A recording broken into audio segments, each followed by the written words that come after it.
ถานีวิทยุกระจายเสียงแห่งประเทศไทยจังหวัดเชียงใหม่ AM 1476 กิโลเฮิรตซ์สถานีวิทยุภาคภาษาชาติพันธุ์แห่งเดียวในประเทศไทยที่มีความทันสมัยเชื่อถือได้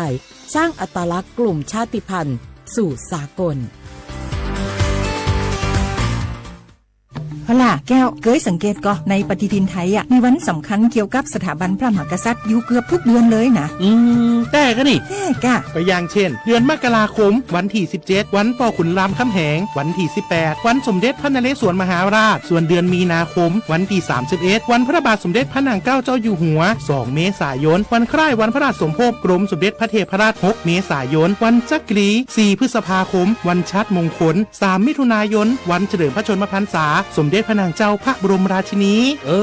ใจวันที่28กรกฎาคมวันเฉลิมพระชนมพรรษาพระบาทสมเด็จพระเจ้าอยู่หัววันที่12สิงหาคมกับวันแม่แห่งชาติ24กันยายนวันมหิดลนี่เดือนตุลาคมก็มีวันสำคัญก็คือ13ตุลาวันคล้ายวันสวรรคตของในหลวงรัชกาลที่9วันที่21ตุลาวันคล้ายวันพระราชสมภพสมเด็จย่าและก็23ตุลาก็เป็นวันปิยมหาราชวันที่14พฤศจิกายนวันพระบิดาแห่งฝนหลวง25พฤศจิกายนวันวชิราวุธและก็วันสำคัญในเดือนธันวาคมคือวันที่5วันป่อแห่งชาติครับสังคมไทยเฮาให้ความสำคัญกับวันเหล่านี้คนไทยฮักและก็เทิดทูนสถาบันพระมหากษัตริย์เพราะสถาบันพระมหากษัตริย์อยู่คู่กับคนไทยมาอย่างยาวนานปรารถนาดีจากสำนักงานประชาสัมพันธ์ที่3กรมประชาสัมพันธ์ค่ะ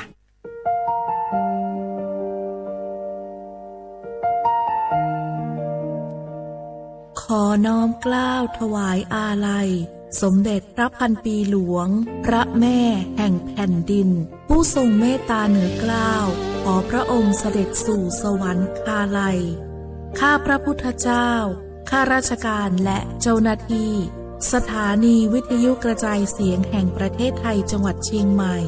กรมประชาสัมพันธ์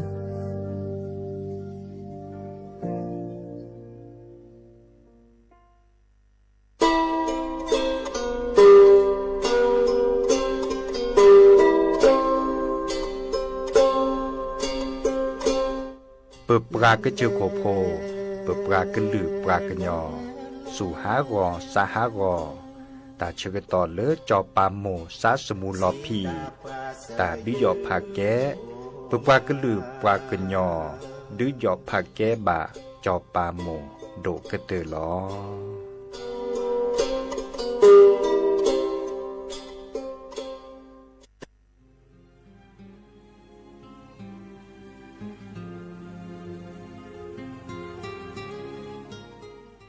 This is a moment of profound grief for the Kingdom of Thailand.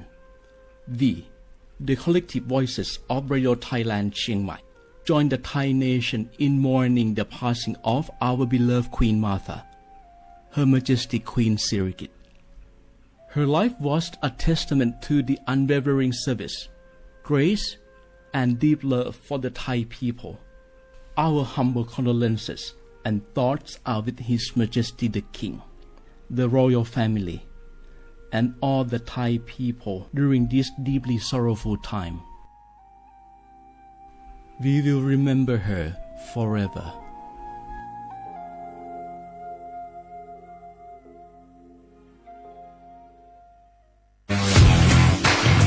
รัฐบาลไทยประกาศสงครามสแกมเมอร์รัฐบาลจึงได้ประกาศสงครามกับสแกมเมอร์ในฐานะที่สแกมเมอร์เป็นวาระแห่งชาติและในวันนี้ผมก็ได้ใช้โอกาสนี้มารายงานความคืบหน้าและเน้นย้ำถึงสิ่งที่เราต้องร่วมกันทำต่อไปรัฐบาลได้จัดตั้งคณะกรรมการอำนวยการป้องกันและปราบปรามอาชญากรรมทางเทคโนโลยีขึ้นมาโดยมีผมเป็นประธานด้วยตนเองเพื่อให้ทุกหน่วยงานทำงานไปในทิศทางเดียวกันเราได้มีการลงนามบันทึกความเข้าใจระหว่าง15หน่วยงานหลักทั้งภาครัฐและภาคเอกชนตลอดจนสถาบันการเงินเพื่ออุดช่องโหว่ทางการเงินและตัดเส้นทางเงินของกระบวนการอาชญากรรมเหล่านี้ให้สิ้นซากรวมพลังคนไทยต้านภัยสแกมเมอร์นายอนุทินชาญวีรกูลนายกรัฐมนตรี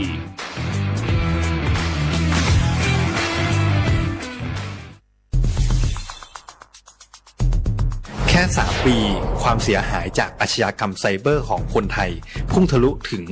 94,000 ล้านบาทหรือเฉลี่ยปีละ 30,000 ล้านบาท ทุก1 ชั่วโมงเราเสียเงินกว่า 3.4 ล้านบาทให้กับมิจฉาชีพออนไลน์โจรไม่เห็นใจคนอาชีพไหนอายุเท่าไหร่สถานะทางการเงินแบบใดหมอพ่อค้านักธุรกิจนักเรียนแม่บ้านข้าราชการเกษียณทุกคนตกเป็นเหยื่อได้เสมอและวันหนึ่งอาจเป็นคุณหรือคนที่คุณรักเพราะจุดอ่อนร่วมของเหยื่อคือความเร่งรีบขาดสติหรือแม้แต่บางครั้งก็เกิดความโลภจนเกินไปอย่าปล่อยให้การกดคลิกเดียวลิงก์เดียวทำให้โจรยิ้มกว้างวันนี้ถึงเวลาแล้วที่คนไทยทุกคนจะต้องร่วมมือกันสร้างภูมิคุ้มกันอาชญากรรมไซเบอร์ช่วยกันหยุดก่อนที่ภัยไซเบอร์จะทำให้คนที่คุณรักและตัวคุณเองกลายเป็นเหยื่อ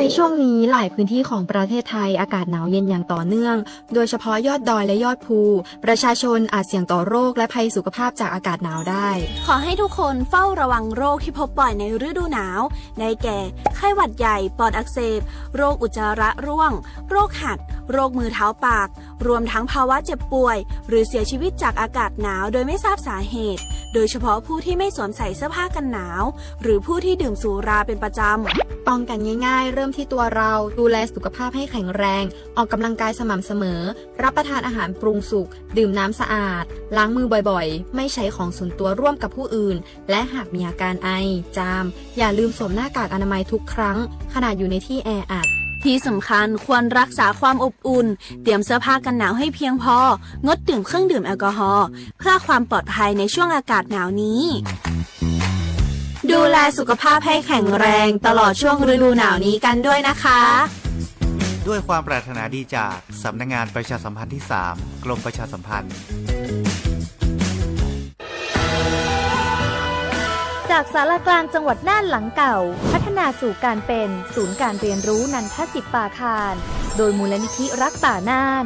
นับเป็นพระมหากรุณาธิคุณที่สมเด็จพระกนิษฐาธิราชเจ้ากรมสมเด็จพระเทพรัตนราชสุดาสยามบรมราชกุมารีได้พระราชทานนามนันทศิษย์ป่าคารอันหมายถึงอาคารแห่งความรู้ทุกแขนงของจังหวัดน่านภายในประกอบด้วยห้องนิทรรศการเฉลิมพระเกียรติรัชกาลที่ 9 แสดงพระราชประวัติและพระราชกรณียกิจของพระผู้ทรงเป็นพลังแห่งแผ่นดินและต้นแบบของความเพียร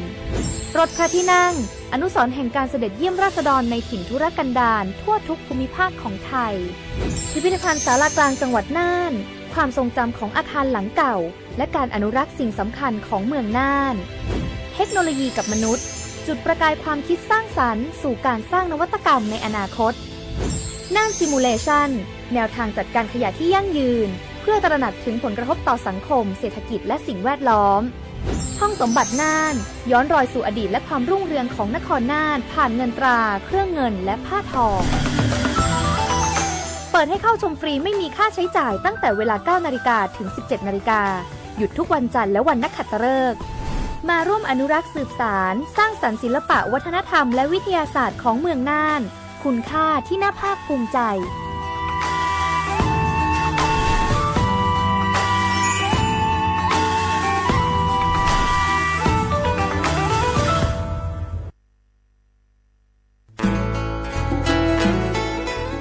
แกวดปูแวกก็ราแฮกเก็บราตพึกอเดเลทีมเวกิแม่แกลเกสกอตาติตาเฮเวดาเลหมอูแกทอลปราปูหมออวปลือดอผักพลือ PM 2.5 เลราโตกอต้นโนหมอูแกทอเตคือเลตามาหล่อกว่าแชแกลเกตาติตาเฮเวดาเลหมอูแกทอลปราปูหมออวปลือดอผักพลือเลเวกิแม่โทรศัพท์เตเบอร์คอเลว่าแยเซอร์เตอคีก็ว่าข้อเวกิแม่ปรับพลาลอที่กอตองพิขากรอขาแกลเกตาติตาเฮเวดาเลหมอูแกทอลปราปูหมออวปลือดอผักพลือ PM 2.5 ตลอดตะแกเลตอตเนเรนแควดิซอเลกชูอูชูแกตาเล FID ตบาชูอูชูแกตาบาปากรอขาตเมเลชูอูชูแกตาสพอสขาเซเดวาเดเซลาเคก็จะถอนเลมือนี้มือซอเตอร์ลามกราคม ตือเลอมือนี้มือซอเซชิเตอร์ลาพฤษภาคมนี่ที่โทยกยาคือชิคุยและรามากมาที่กอตลอดพิขาปราจีนหยอนันนอกอตาเชมุลาเรเฮเวดาเลอสำนักงานประชาสัมพันธ์เวกิแม่แฮแกปราตึพึกอเดเลอทีมเวกิแม่กึฮือกะญาตาเลอโอปุโคปุเคดูทอกลิซอและกะชกะกะชกอมุโคชรีพากะพลือโตโอบานอ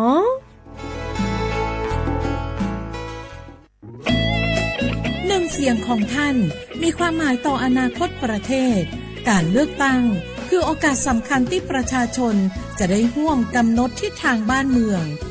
ขอเชิญชวนพี่น้องประชาชนผู้มีสิทธิ์เลือกตั้งทุกท่านออกไปใช้สิทธิ์เลือกตั้งปี 2569 เลือกคนดีเลือกผู้แทนที่ตั้งใจทำงานเพื่อประโยชน์ของประชาชน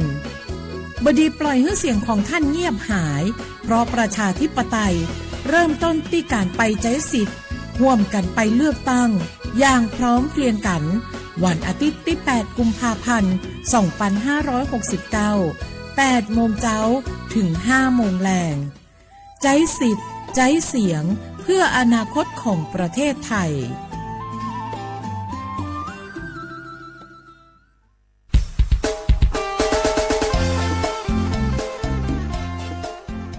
บอบาสิญาและตุลมุกาพัติพืพีก็กามือนี้มือซอวันที่ 8 กุมภาพันธ์นี้ที่กระโทษได้กระซาคุชิคุยอัตุดอเลมือนี้มือซอและปักกบาและเลือกตั้งดอลลินอซาพินอตเรียดอปูแวก็กาและสั่วเมื่อนแควดีซอเลนกบาและเลือกตั้งตาดบลอญาอีในเม็ดและเลือกตั้งเนนก็เนบาลีเซเบเตอร์เบเนอันแหวและปะกอยดาสีเขียวหน่อยอีคาเดลแหวลลาดีซอเลเซนลานี่หรอเมวดาคอมโยเลนก็บาคือเทเนปการเลือกให้แกเราสอสอและนั่นสินคอคีดเบปะกอยดาอันแหวและสีชมพูหน่อยอีคาเดออันแหวดีซอแล้วก็ลือวาริเจจานี่เมวดาคอมโยเลนก็บาเลือกตั้งบาก็คือเลือกสอสอแบบบัญชีรายชื่ออะคอมโยเลพักดีซอเลนบาซาพิเลพักหล่อเดอชุลมีชุลสาเลนบาซักเดพาแน่นอก็ดอเวตเบก็ดาเลสีเหลืองราคาเนมีเวดาเลอักเวลาเวดาเลจดแต่กว่าแต่เวดาบัตรออกเสียงประชามติแก้ไขรัฐธรรมนูญบาก็คือเลปักแกลเกและที่ก่ออัตมาลพิกะรัฐธรรมนูญตุเบญญาอีนบาซาดิเลที่จาเลเดชุลมีชุลสาดีสอเลนบาซานี่หรอแค่เลยแค่ช่วยนอเฮบอบาคือดับปูแวแต่ชกต่อจับทอเลคนนารีวอคอและติเลเซนารีมือฮาลอคอซาพินอตะกี้นอดับปูแวและสู้เมื่อในแควะและเลือกตั้งก็กันหนอแต่หรือ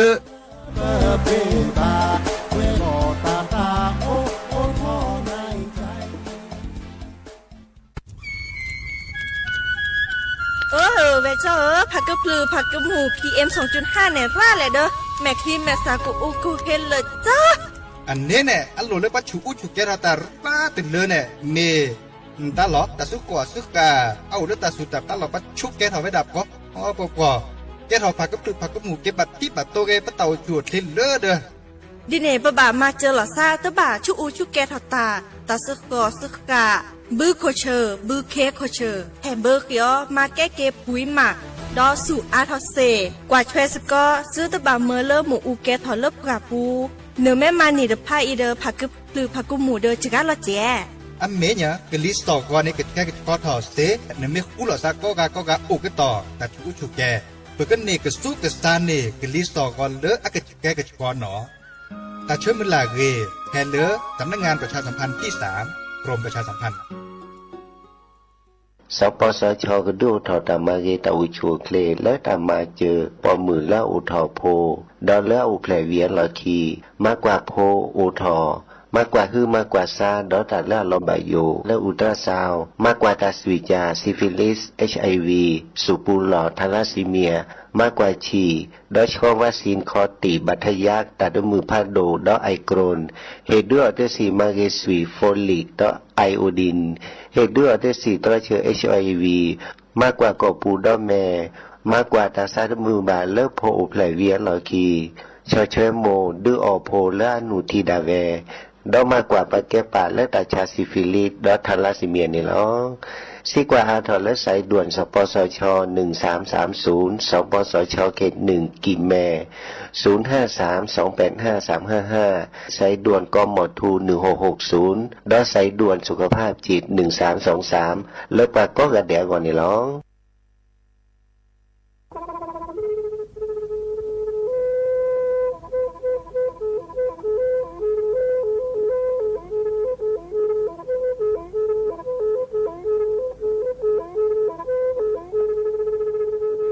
มือนี้มือซอ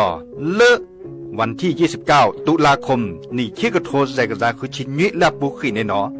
ปาแก้คนน่ะมีเวลาเลือกคณะรัฐมนตรีดอเวดาเห็นเมื่อเลือกปาซึดแลเกตากิตาเกบาคาคือเลือกปากุปัญญอนเลอตึกแก้ดิปราจดแต่โพบาเฮโอเลือทีละก่อเฮโอเลือกก่อจดแต่พาซิลีแต่จากคอนเลือที่ก่อตามหลบพิกะอักเวลอเวดาเลือมาตรา 17 แห่งพระราชบัญญัติคนเข้าเมือง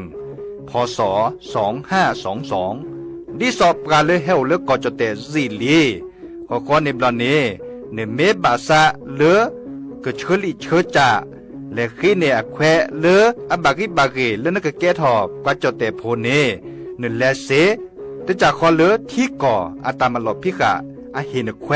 ปากอเลมาตรา7ทวิแห่งพระราชบัญญัติสัญชาติพ.ศ. 2508ดินาโคเนนตากาเลเฮโอเลกอจเตวีลิจาโตดิบาตะเก็บกจเตโพดิบาบาชาแฮอุเพลโพนโพเสดพาเนนเกเคแกเลปากอไวดาสัญชาติไทยคอมยูเลเก็บกจเตโพเสแลอจาสิกว่าตลอติลอเชเลเวบอกอติต่อขอและกอยดาสำนักบริหารการทะเบียนกรมการปกครองมิเตเมบาเลนตากาโอเลเวกาเคลื่อนตาและเชิดทอนลีนจ่าแพ้เลตลอดตัดและอำเภอเลื่อนก็จากอุดรในตาเชิดตอนเลือปัดดวับกาตาพิษตามมาในเวลาราชการอัตเตเวดาดินเนาะ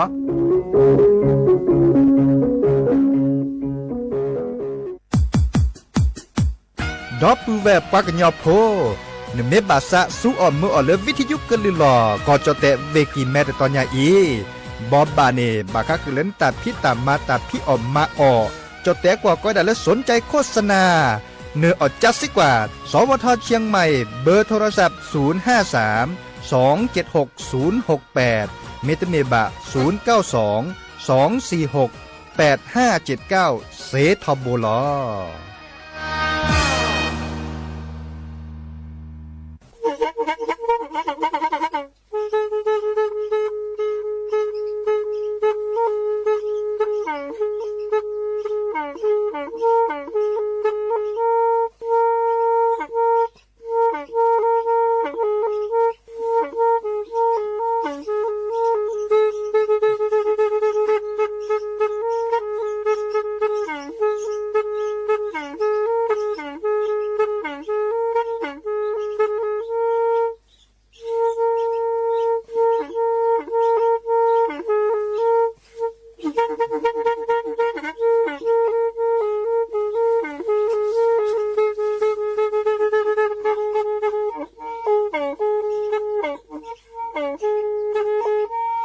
แพอีวิทยุกลือลอก็จะแตะเวกีแม่ตะกะโทนลิกจานยี่ชื่อคือกิโลเฮิรตซ์ตาเชอกระต่อเปอปากระหลือปากระยอกหลอกตืออีสู้อเมญาเปก็เห็นเหล่านั้นและตาสูมือซ้ำมือตากระจอตาแลกแก็บดูแก็บโผล่และติเลื่อนนกออัตโคเนและกนาหลอเจอบาค่าคือตาสูมือซ้ำมือสก้อเนาะ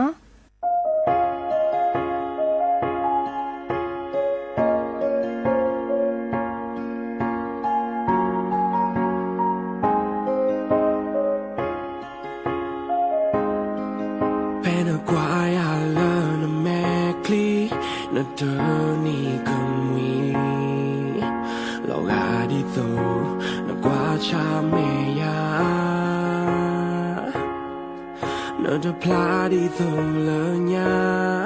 น่าเดาตาเลยอย่าพอคูชอจะเล่เลยลี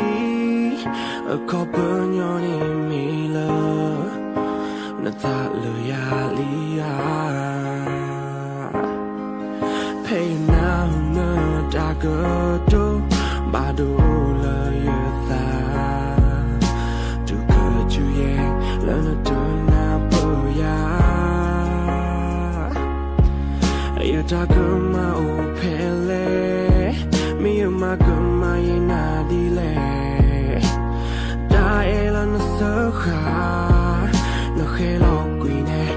တော့တဲ့ကွီနဲ့နပါတရလာတာthe you but dalo pai kelani he ko plana na damla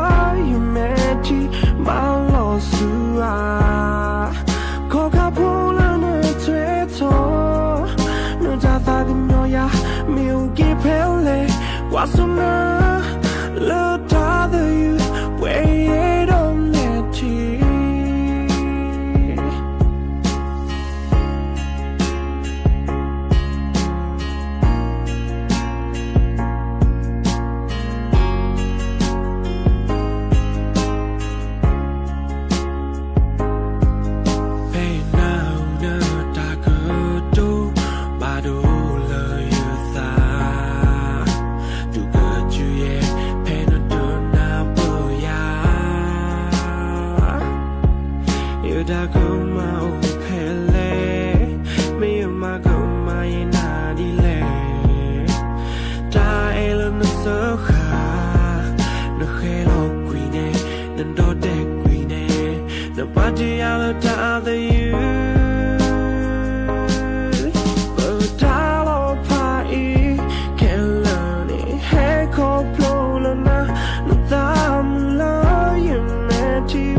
โอมือชอปเปอร์ดอกบูแหวมือราพาตีพือพีก็ราบาตุกอลซาเดียพอโมลาวารัญญาไฟไพโรดแพลวิทยุกลือลอกระจแต่เวกีแม่สวทเชียงใหม่ต่ออีนอกกันนาดอกปลากว่าดอกปลาเซแพลวิทยุคลื่น AM ตึกกระโทลุยกยานนุ้ยคือกิโลเฮิรตซ์วิทยุหกที่วัดจันทร์ FM 103.50 เมกะเฮิรตซ์วิทยุพบาโค FM 104.25 เมกะเฮิรตซ์ออนไลน์ต่อคอลเลอร์แฟนเพจ Facebook สวทเชียงใหม่ AM 1476 KHZ เนาะโอแกสกอลซาตาชกตอขอคุยนารีและตือเลอร์อนาริตชีฮัลละขอปาคืนนารีและตือเลอร์นุยนารีแม่เมตาชกตอไกอีเนสิตเนแฮตุลอคอเชอบุพวยโพซิโซโดวาเนาะเมื่อจากคือออทอตากุบากุเซตาซุมุซามือเมื่อเลือกเกลตาเนาะดินิจานีโอแกสกอลซาเนาะกันนาตากุบากุเซเนาะตาซุมุซามือและกยอกยอเนาะดินิจานีอาตโคเตแค่ก็ก้าวลสตับเวอีและกันนาดอตาซุมุซามือเลิกกะเคอเนาะ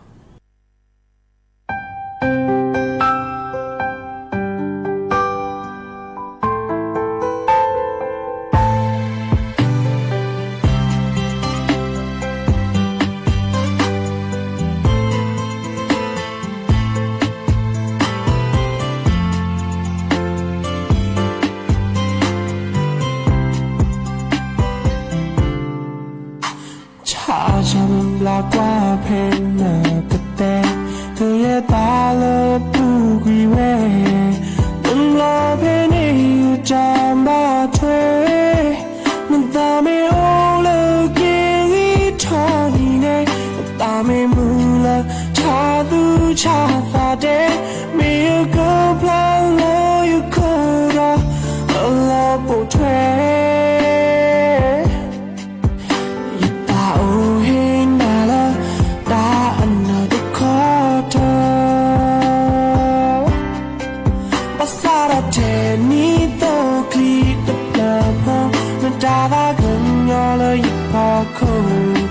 ไม่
大更要了一把口，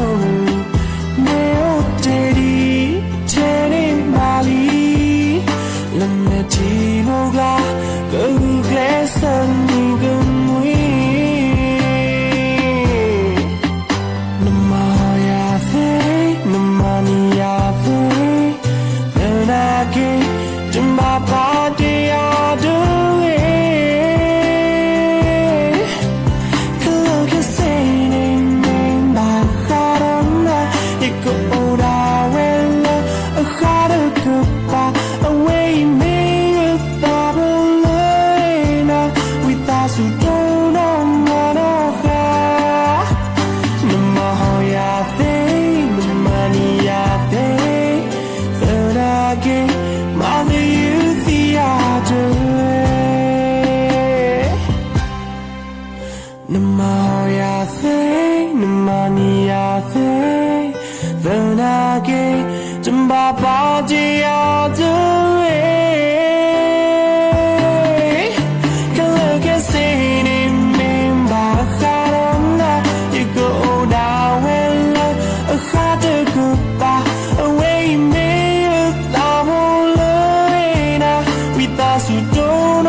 หาเคกันนาดอตากระจอตาบอบาเนาะดิซอเลอ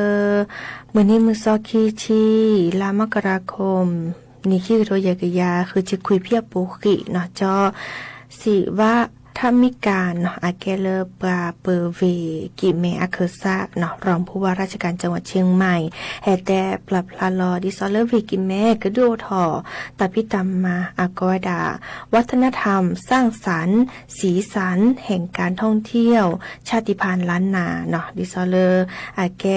ตาเลปะเกแกลเกชดเชบะคาเดตาฮะโลโกโลแควตามาแหลมากาเนาะตบลอยใหญ่ดิซอเลสำนักงานวัฒนธรรมเวกิแม่ดูทอสก็คือเดอบจเวกิแม่ก็ดอเลอร์กระเครือข่ายเนาะแพเลอนิวสกอลซะเนาะจะทอเลอมือนิมุซอเซอร์ชีลามกราคมเนาะและตุเลอมือนิมุซอเตอร์ลากุมภาพันธ์นี่คือโทยกยาคือชิคุยเนาะเดอตลอดตักและต่อคอเริ่มสวนเฉลิมพระเกียรติ82พรรษาองค์การบริหารส่วนจังหวัดเชียงใหม่เนาะโอเลอร์ศาลากลางอัลลอคีดิซอเลอร์สำนักงานวัฒนธรรมเวกิแมเนาะอันเนทีตาลุดโดบาคาเดเลอร์ตาชอดแชวบาคาเดเลอร์ตาพิตามมาก็ดามเลอปลาลืบปลาลาเนาะตาเลิบปลาบากก็คือเกินยะเนาะแต่เวลาดิซอเลอร์สืบสารสร้างสรรค์นำวัฒนธรรมสู่อนาคตอย่างยั่งยืนเนาะเมื่อเลอปลาทีตาลือตาลาเนาะเลอปลาจะแต่พัวตาเราชอเลอโอกโกรกและเราซัดเดี๋ยวตะบลึพือตะบลึกันลือนี่เดิมมือเลิกปากะเคินนิทีเนสีญาเฉาะช่วยไปดามือเลิกแก้บาคาเดอตาฮัลโลโกโลแกมือเลิกปะฮิโปโคโพนี้นี่กลุ่นเนเจดิซอเลิกปาให้ฮัลโลโกโลแกเนาะเฉาะช่วยและเลิกแกเลิกซอฟต์พาวเวอร์เนาะดิซอมือเลิกปาทีตาลาแกปะจอแต่โพเนาะแกตาลือตาลาตาเลอบาคาเดอเวกิเมเนาะเดอแลสุญญาเตปาตะไคเดออาแกตาลารีมอมือเลิกปะฮิโปโคโพนี้พี่ตามาตาเนกโลเนเจเนชอดช่วยตามาและมากาตาฮัลโลโคโลแกวอามีอาจาแต่พี่ตามาโอทเวดาราเนาะดิซอเลอร์อาเทวดาควงวัฒนธรรมสร้างสรรค์เมเวเนาะนิทรรศการวิถีชีวิตชาติพันธุ์ล้านนาเนาะอาเทวดาตาพี่ตามาเลคายเนี่ยก็ได้กิจกรรม1ความดีล้านความรักภูมิใจพักพระพันปีหลวงเนาะดิเนจาเนปะเปเวกิแมอาเคซาเดอเตวดาเวกิเมเนชิตาโลโดบาคาเดอตาเตจญาอีดิซอเลอตาลือตาลาตาพี่ออมาออมตาเนาะแลเมื่อเลชอช่วยแก้เกเริ่มปาฮัลโลโคโลแกเนาะเดอเตวดาตบลอยาอีตลอดตักเลดิซอเลอปะแกดับเวปะกะเชอโคโพเนาะแกตาพับพอเมื่อเริ่มเนทีเนาะเนทีเลปาตาโอมูเนโตเจมาเจลาซาเซเนกลุเนเจวีก็ดอสุขสักคือดิซอเลปาทิตาโลโดบาคาเดเลปาตาลุตาลาตาลาแกเลปากะจาตาเนาะเจกุเจกาตากะโตเนาะตาลุตาลาก็มีก็จาเนาะเมื่อเลปโสโหเลคีเนซีญาวีก็ดอก็คือกะญาแลสุญาปาเนาะ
เชกต่อบุกเลอลี่เนาะจิบลิจิบโคดอปือแหวมือราพาติพือพีก็กาเลอกว่าดอบกาเลอออนไลน์กันนาดอบกาเลอวิทยุมือก็กาตัวก่อตาเลออาเรโอเดโกลเดเจเป็นมือซับเพยก็กาหลอพาลซับเพยอีตามลือเนาะโยยาสิกลออาคิตุนโดบา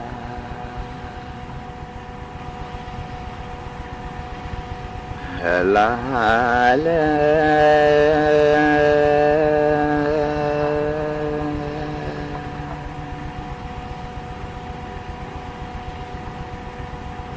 ที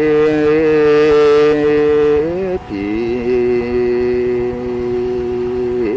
กู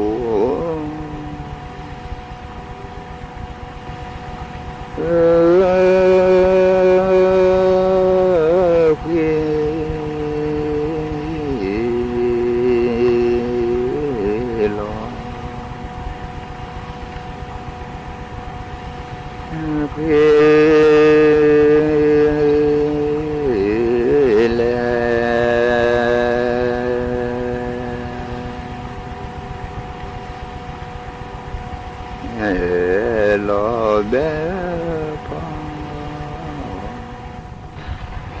bé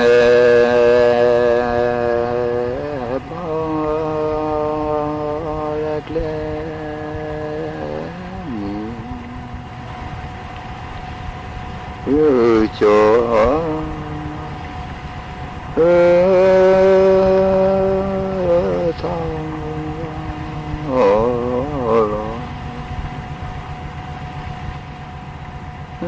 le ta le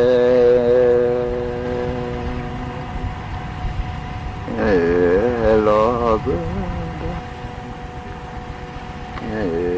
ba chúa cho mi u la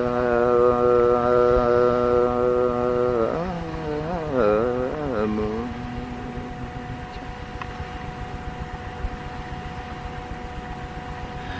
mu cha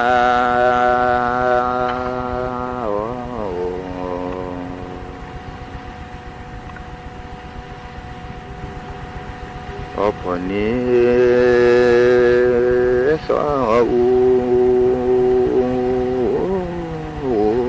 zu ra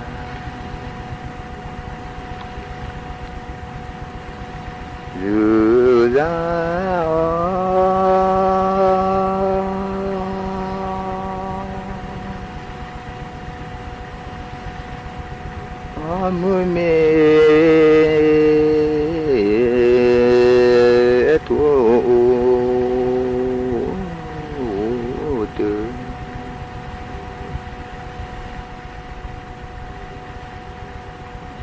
tu ge o u le mu lo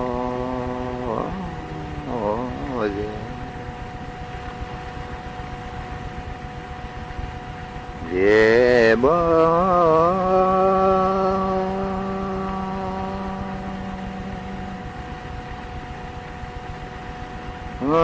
cho sa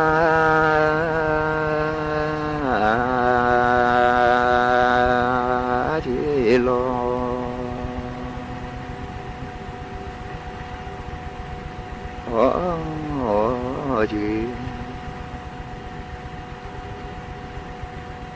chi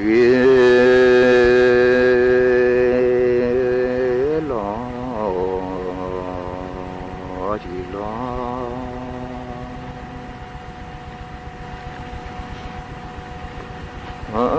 tự đi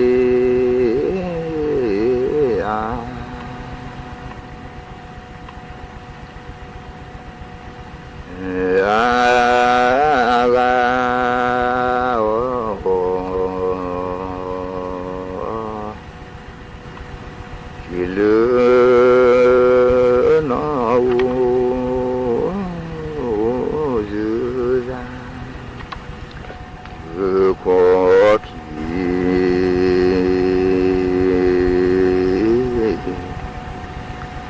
thì có lứa có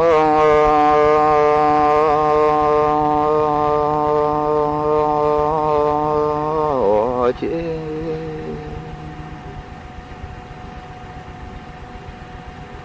thì có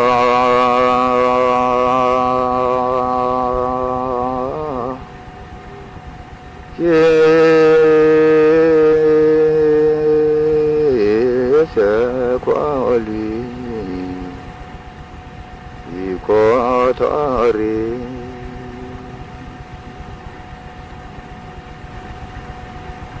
thì rê từ có kỳ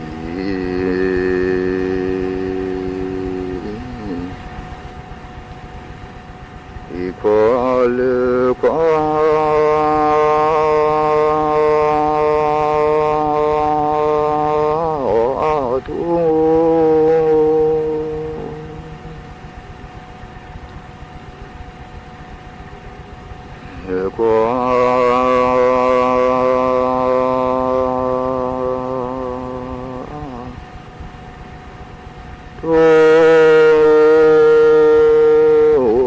sẽ có lụy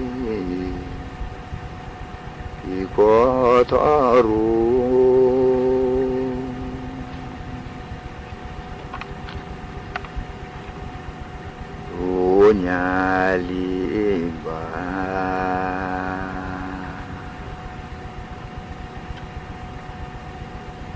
chế to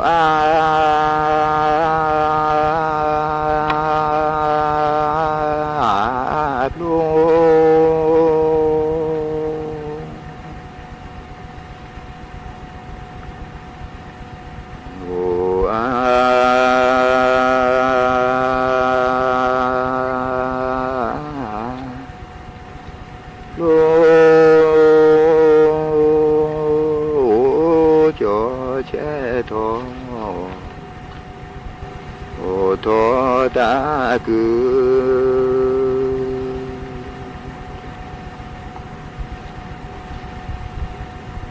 đêm lo bộ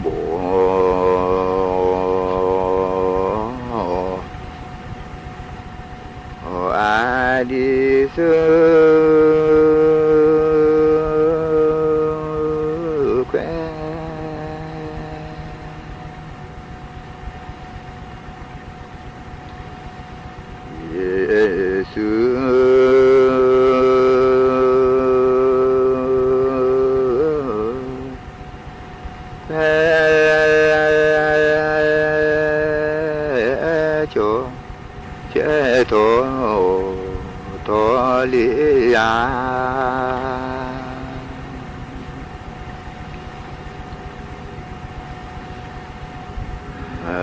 về thì lũ từ đời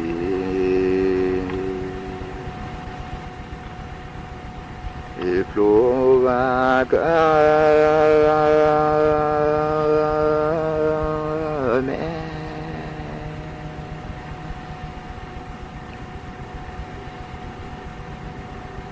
cứ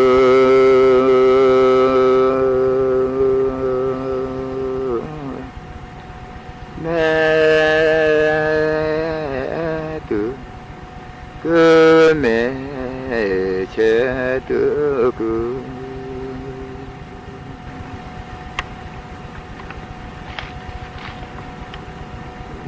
mẹ mà ni chi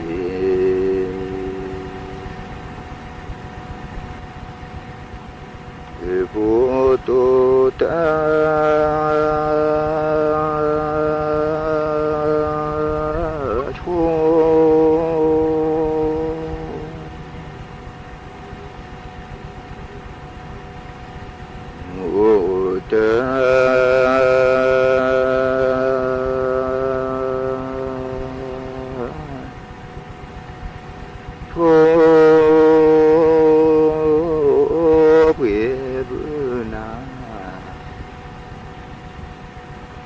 quê đó mô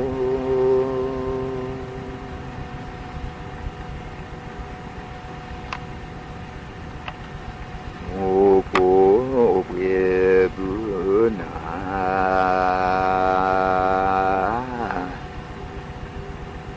quê đó mô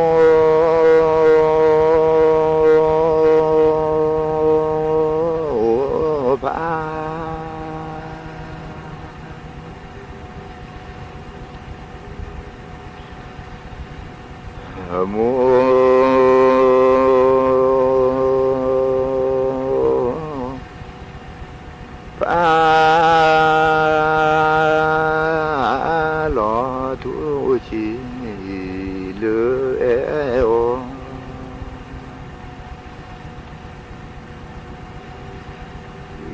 bữa nà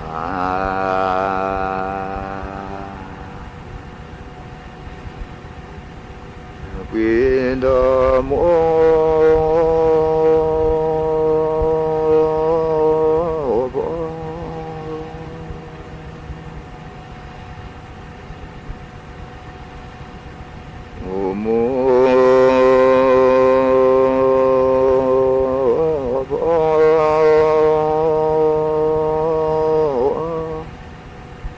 lo tuổi chi lỡ eo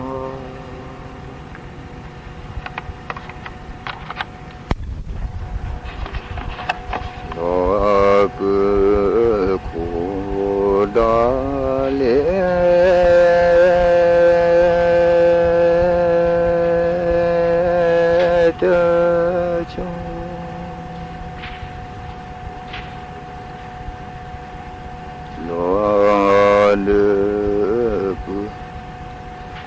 ซอ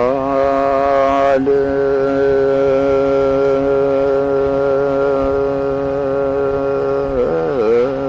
แวโซ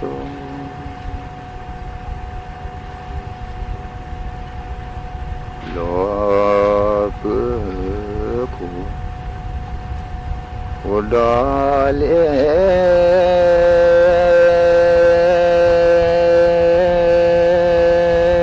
เดกา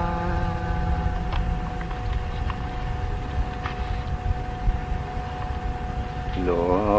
เดปูชูเล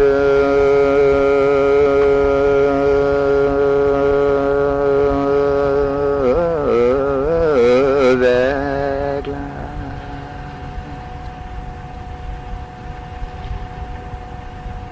โลปคูอุตสร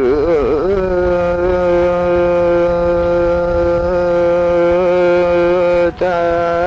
สร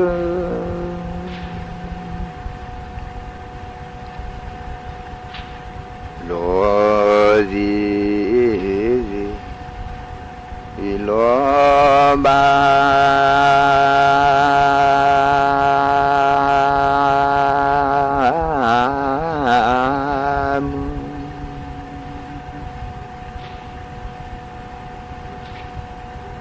เลเลเลปูลา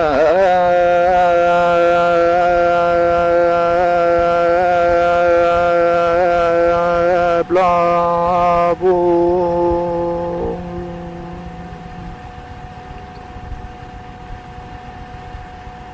เลกวานโดโอเช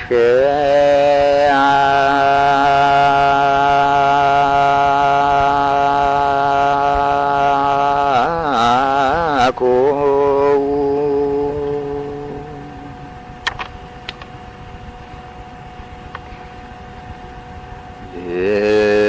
เลกลีเลล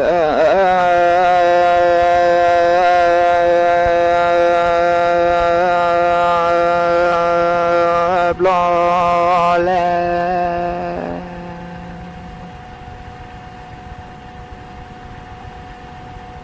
เลกวานโดโอเช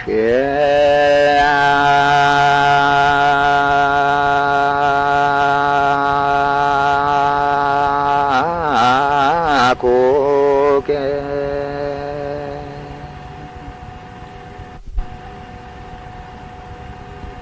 ตุชีชีอิตุเช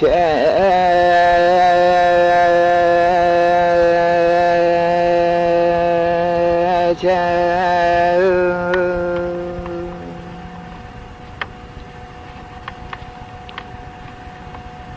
บาเกบวาอาโล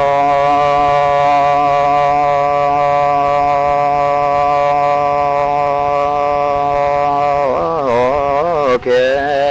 ล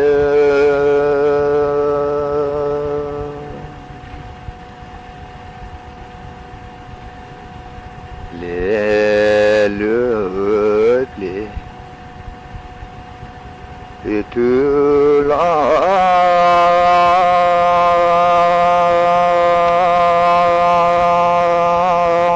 เบเช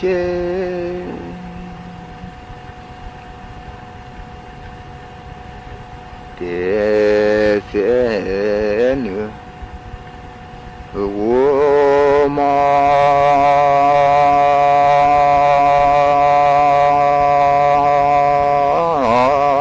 ตุเก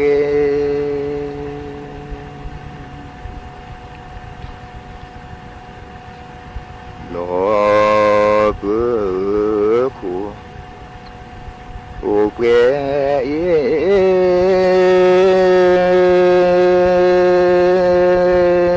บาลี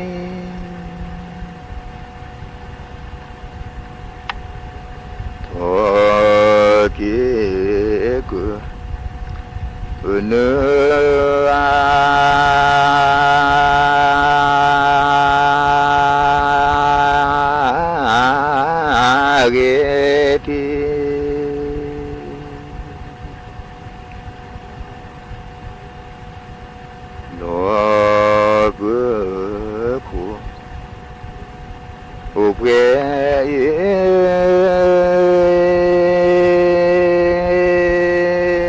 ba mò